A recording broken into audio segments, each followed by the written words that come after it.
everyone. How Yeah, are you how doing? are you? Doing well. So Declan, you've written briefly on The Witcher before, but this is the first time you're kind of completely in control, and this is your story.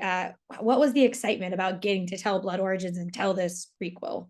I really enjoyed working on the first two seasons of The Witcher, and then obviously Lauren and Kelly Luganbiel from Netflix got very drunk and they gave me the keys to the car, and they said, "Go drive this, don't crash, You make a weren't good supposed to tell story." anyone that. Exactly.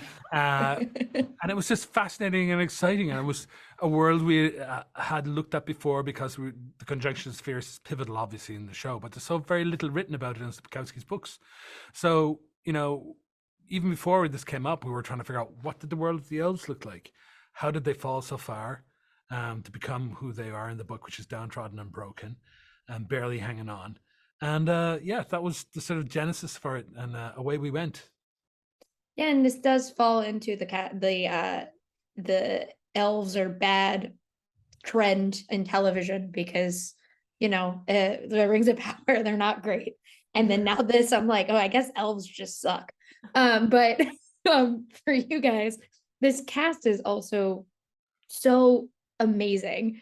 And you guys have Minnie Driver, Michelle Yeoh, and then like a whole slew of newer Yeah. actors for fans to love. What are you excited about most for fans of The Witcher to get to see and meet? All of them. All of them. I mean, yes, everybody wants to see Michelle Yeoh because Michelle Yeoh is awesome and kicks arse. Absolutely. She does. But there's so much new talent Mm. that we were just so lucky to get. We hung out for a long time on casting to find the right characters.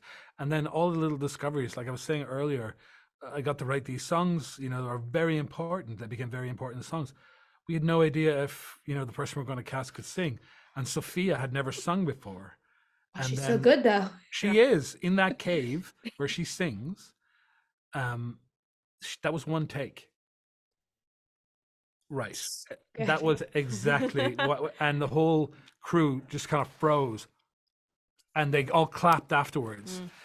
So I knew we were off to the races then, So all those things. I'm just delighted for people to see these characters and fall in love with them a little bit, even the ones who are kind of bastards, because like you're saying, there's bad, but there's good and bad in all these characters, and you kind of, I love when you start to fall for a little bit for the person who's doing terrible things, and then you feel kind of dirty and awful, as much as you feel for the people who are the heroes in it. So, and yeah, that's what I was hoping for.